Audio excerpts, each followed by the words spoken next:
Bayangkan, kalau ibu kamu melahirkan anak 8 kali, dan setiap kali bayinya lahir, dia nggak pusing cari nama di buku primbon atau nunggu wangsit lewat mimpi, tapi malah cuma buka kamus dan ngurutin sesuai abjad. Terdengar seperti orang tua yang malas mikir, atau mungkin terlalu terobsesi sama kerapian?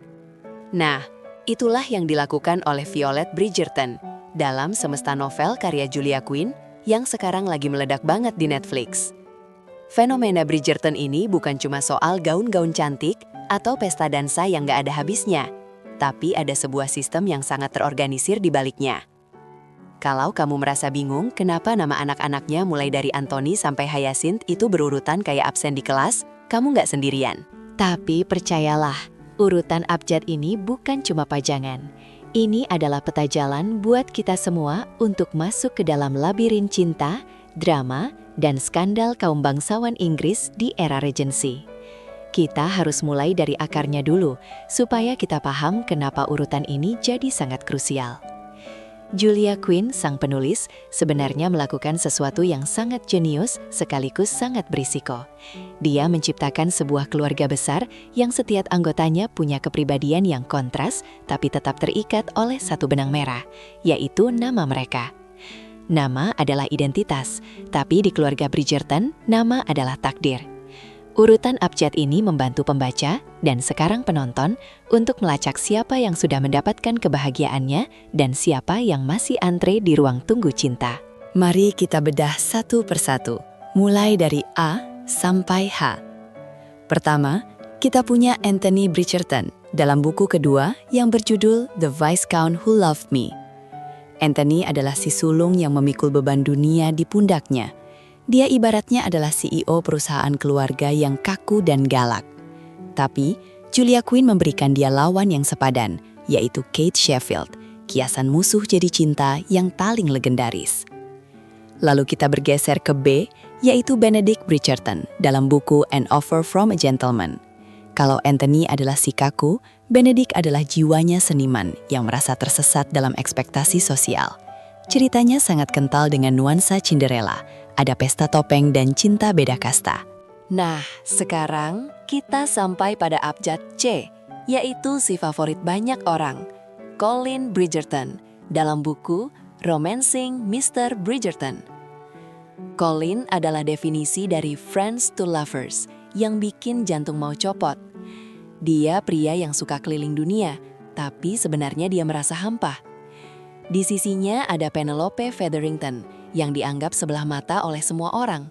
Padahal, dia adalah pemegang rahasia terbesar di seluruh London. Hubungan mereka itu ibarat kopi yang diaduk pelan-pelan, sampai gulanya larut sempurna. Dampak dari buku ini sangat besar, karena disinilah identitas Lady Whistledown mulai terkuak secara mendalam. Ini bukan cuma soal pernikahan, tapi soal pengakuan atas karya dan harga diri seorang wanita. Kemudian kita punya D untuk Daphne Bridgerton dalam buku The Duke and I.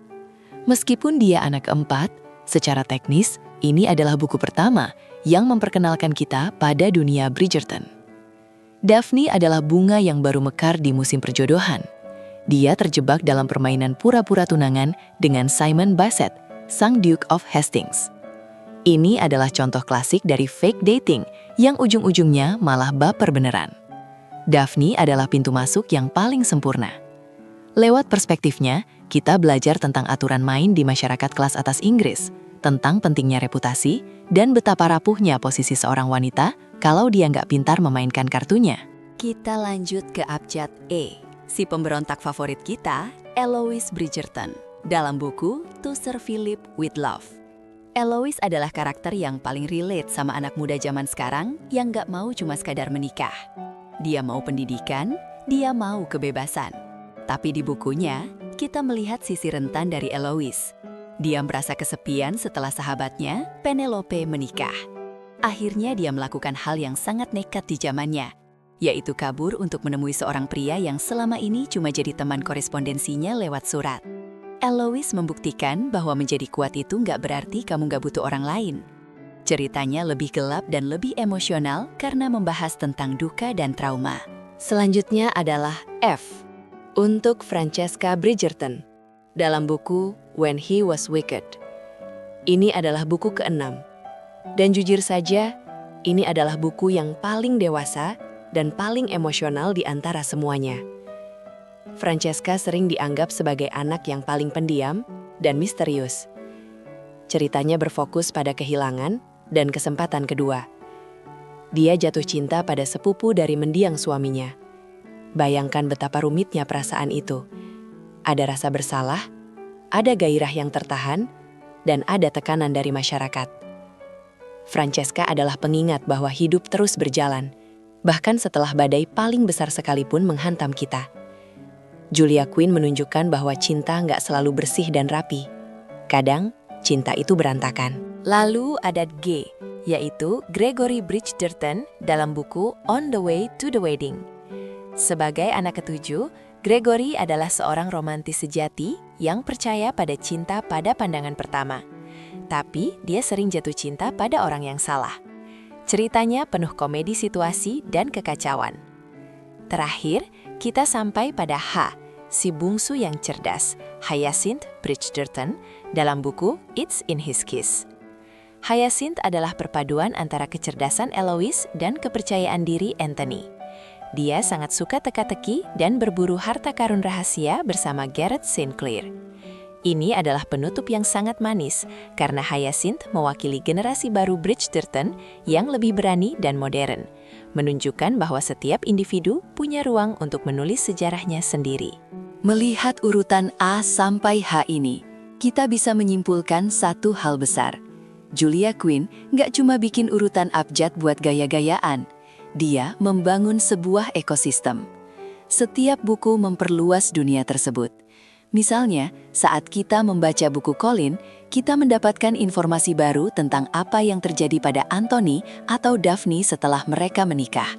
Ini menciptakan perasaan bahwa keluarga Bridgerton itu nyata, mereka hidup dan berkembang di mata pembaca.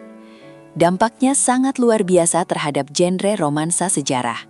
Sebelum Bridgerton, banyak novel romansa yang fokusnya cuma pada satu pasangan terus selesai.